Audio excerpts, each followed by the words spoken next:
नमस्कार। कन्या राशि के महानुभावों के लिए गुरु से संबंधित एक विशेष चर्चा लेकर हम यहाँ उपस्थित हैं।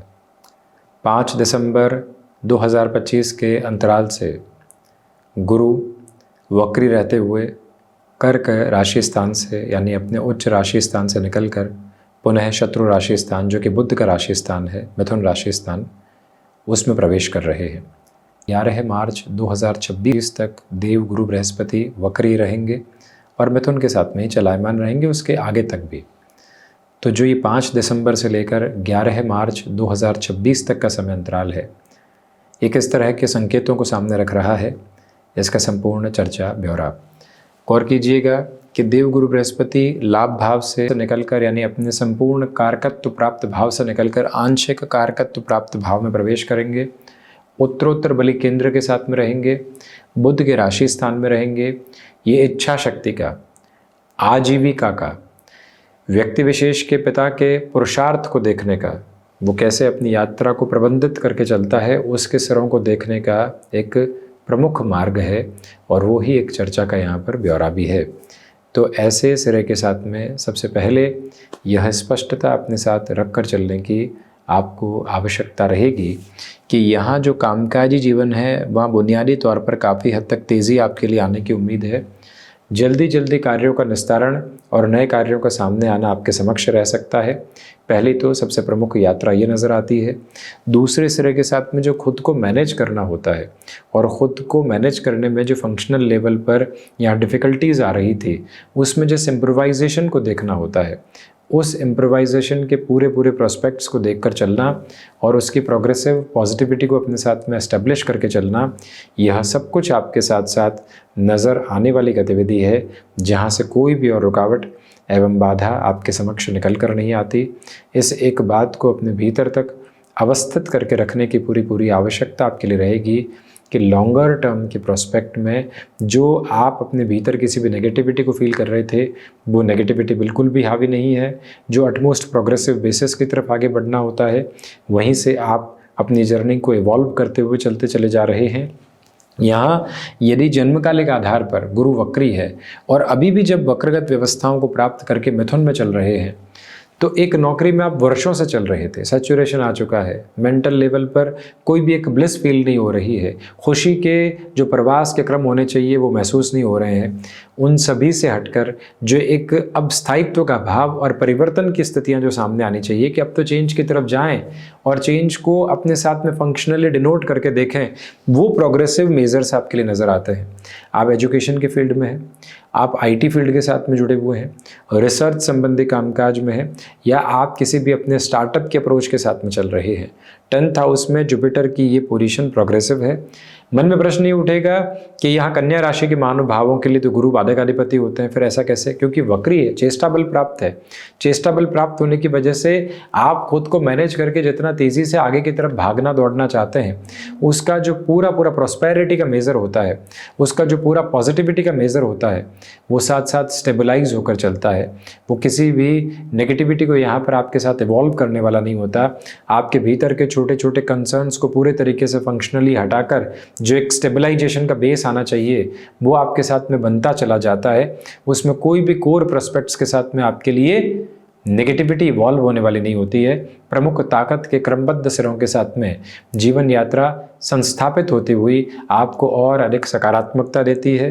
मन के भीतर के नीति नियामक क्रम के साथ में जो चिंताएं कई बार अवस्थित होकर चलती है, वो भी हटती है। जीवन पूरी जागरूकता के साथ में जिस ओर बढ़ना चाहिए, उसका भी पूरा आधार क्रम आपके साथ साथ वर्णित होता चला जाता है। ये एक प्रमुख ताकत है जो आप अपने साथ में लेकर चल रहे हैं। इस एक बात को अपने भीतर तक संयोजित करते हुए चलिएगा कि लॉन्गर टर्म के प्रोस्पेक्ट्स में जिस प्रॉस्पेरिटी को आप इवॉल्व होते हुए देखना चाहते हैं, उसका मेजर बेस फंक्शनली आपके लिए डिनोट होकर चल रहा है। ये निवेदन करेंगे आपसे कि गुरु जो कर्म भाव से लेकर धन भाव को देख रहे हैं, तो धनागमन में वृद्धि के जो संपूर्ण और समग्र सिरे आपके साथ साथ चलने चाहिए, उसमें किसी भी तरीके की कमी नहीं है। उसमें कहीं पर भी नकारात्मकता के लिए आपके भाव नहीं है। ये अंतराल आकस्मिक धन लाभ दृढ़ता के साथ में आपके समक्ष रख सकता है। इस अंतराल में आपकी जो कम्युनिकेशन की अप्रोच है वो प्रोफाउंड बेसिस के साथ में और ज़्यादा प्रोग्रेसिव होती चली जाती है। इस अंतराल क्रम में आपके लिए आगे आने वाले समय सिरे के साथ में जो ऊर्जावान क्रम होना चाहिए वो भरपूर से भी भरपूर स्तर पर साथ साथ गतिमान होने की तैयारी करता है। मन के भीतर की सारी चिंताओं के सिरे हटते हैं, जीवन स्थिरता को प्राप्त करके आगे बढ़ने की तैयारियां करता है। परिवार पक्ष का भरपूर सहयोग है तथा परिवार को बांधे रखने की जो जिम्मेदारी होती है वो अपने तारतम्य को लेकर दृढ़तापूर्वक आपको आगे बढ़ाने का कार्य करती है। नेगेटिविटी के प्रोस्पेक्ट्स पूरे तरीके से हटते हैं, स्टेबलाइजेशन के मोड आते चले जाते हैं।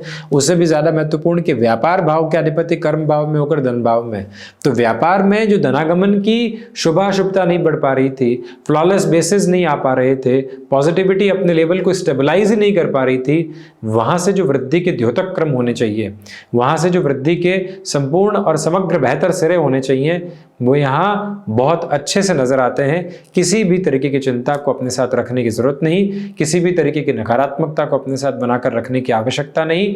भरपूर से भी भरपूर ऊर्जावान स्तर को अपने साथ आगे की गतिविधियों में आप लेकर चलते चले जाइएगा। इस एक बात को प्रॉस्पेरिटी के मेजर के साथ में रखें कि जब फाइनेंशियल गेन हो रहा हो और मेंटल लेवल पर सेटिस्फेक्शन बना हुआ हो तो व्यक्ति और ज़्यादा स्थिरगामी होता चला जाता है, मन के भीतर की चिंताओं को पूरी तरीके से हटाता चला जाता है, स्थायित्व के भाव को अपने साथ में देखता है और उसी स्थायित्व के भाव के साथ में जीवन को और अधिक बेहतर सुव्यवस्थित क्रम के साथ में देखने वाला होता है। वो ही सुव्यवस्थित क्रम जो आपके भीतर की ऊर्जा है, वो ही सुव्यवस्थित क्रम जो आपके साथ में आगे चलता हुआ एक भरपूर से भी भरपूर बेहतर संप्रेषण का आधार है, जहां से कोई भी और नेगेटिविटी आपके लिए स्टेबलाइज होकर नहीं चलती है। आप किसी भी ज़मीन संबंधी सौदेबाजी की तरफ जाना चाहते हैं, भरपूर ऊर्जा के साथ में उस तरफ बढ़ सकते हैं। आप अपनी मानसिक दृढ़ता को बढ़ाना चाहते हैं, तो मानसिक दृढ़ता आपके लिए भरपूर से भी भरपूर स्तर पर यहाँ प्रोग्रेसिव बेसिस के साथ में बनी हुई है, जो यहाँ 9th एस्पेक्ट 6th हाउस पर है। डाइजेस्टिव को रिलेट करते हुए कंसर्न फिर से उजागर हो सकते हैं। भरपूर स्तर पर संभल कर चलिएगा, मन के भीतर की सारी नकारात्मकता को हटाकर चलिएगा, जीवन की उस स्थिरता को अपने साथ अपनाते हुए चलिएगा जो लंबे समय से आपके साथ में नहीं थी, और वहीं से जो प्रोग्रेस निकल कर आनी चाहिए मेजरेबल बेस के साथ में वो प्रोग्रेस और ज़्यादा आपको इवॉल्व करती है और ज़्यादा प्रोग्रेसिव बेसिस को एस्टेब्लिश करती चली जाती है। मन के भीतर की नकारात्मकता हटती है, जीवन स्थायित्व के भाव को प्राप्त करके आगे बढ़ने की पूरी तैयारी करता चला जाता है। और ये गौर करने की आवश्यकता रहेगी कि जो कार्य विधान अभी तक आपके लिए संतुष्टि नहीं लेकर आ पा रहे थे, वहाँ से भी भरपूर संतुष्टि के क्रमबद्ध श्रेय उजागर होकर आपके साथ साथ में चल रहे हैं। स्पष्टता इस बात के इंगित करके रखिएगा और इस बात को भरपूर क्रम के साथ आप अपने लिए बनाकर चलिएगा कि जो ऋण संबंधी गतिविधियाँ लंबे समय से आपको पशुपेश दे रही थी, वहाँ से भी आप स्थायित्व के भाव प्राप्त करते हैं। मन के भीतर की सारी ही नकारात्मकता को हटाकर लॉन्गर टर्म की पोजीशंस के कंसोलिडेशन को आप अपने साथ एस्टेब्लिश करते चले जाइएगा। किसी भी तरीके की दुविधा एवं चिंता के व्याकुलता भरे क्रम आपके समक्ष उपस्थित रहने वाले बिल्कुल भी नहीं है। पुरजोर तरीके से ऊर्जावान होकर आप आगे बढ़ने का अपने लिए प्रयत्न करते चले जाएं, उसी में बेहतरी है। कुल जमा जोड़ कन्या राशि के महानुभावों के लिए इस समय को लक्ष्य संधान के साथ कहा जाएगा, अटमोस्ट प्रोग्रेसिव मेजर्स के साथ में कहा जा सकता है। तो ये था मुख्य रूपेण कन्या राशि के महानुभावों के लिए गुरु के होने वाले वक्री प्रभाव का पूरा चर्चा ब्यौरा। हम इसी तरह से उपस्थिति दर्ज करवाने का प्रयत्न करते रहेंगे। धन्यवाद एवं कोटिशः आभार।